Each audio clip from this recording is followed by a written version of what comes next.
At ASCO this year, we heard about the overall survival results from 3 randomized clinical trials of androgen receptor inhibitors, enzalutamide, darolutamide, and apalutamide in non-metastatic castration-resistant prostate cancer. These are studies that enrolled patients with a rising PSA on hormonal therapy. They were relatively high risk with a PSA doubling time of less than 10 months. And generally, the studies were quite similar to each other, where the randomization was between the active agent and placebo, with the primary endpoint of radiographic progression-free survival. All 3 trials previously reported progression-free survival benefits, and at this year's ASCO meeting, we learned that all 3 trials confirmed an overall survival advantage with treatment. And this was exciting.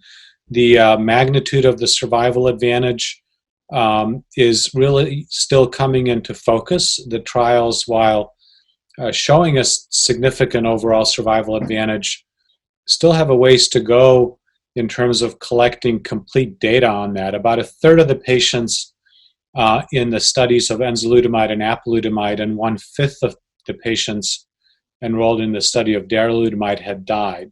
So median estimates are just estimates, they're not final results, but the treatment appeared to improve the median overall survival by about a year in these studies, suggesting that earlier treatment with these agents can produce a larger survival advantage than when they are deployed in metastatic castration-resistant prostate cancer.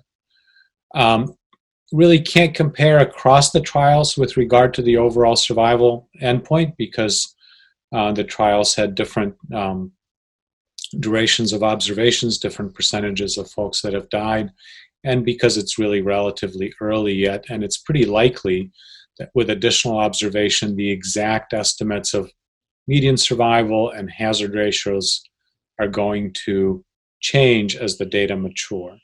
Nevertheless, there's clear and definitive evidence of overall survival advantage with treatment with all 3 of these agents.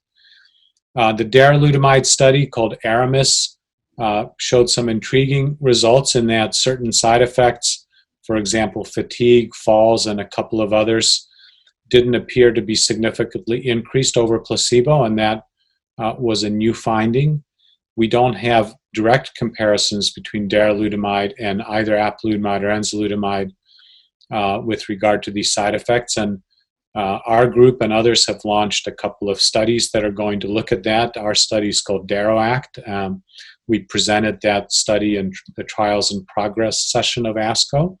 And in that study, we're going to look very directly at cognitive and physical performance measures in patients starting enzalutamide and darolutamide in an effort to see if there's a meaningful clinical difference with regard to side effects between these drugs. But all in all, good news for patients. We know that the earlier use of androgen receptor inhibitors produces an overall survival advantage, and that advantage appears to be a bit larger than when these agents are deployed later on for metastatic castration-resistant disease.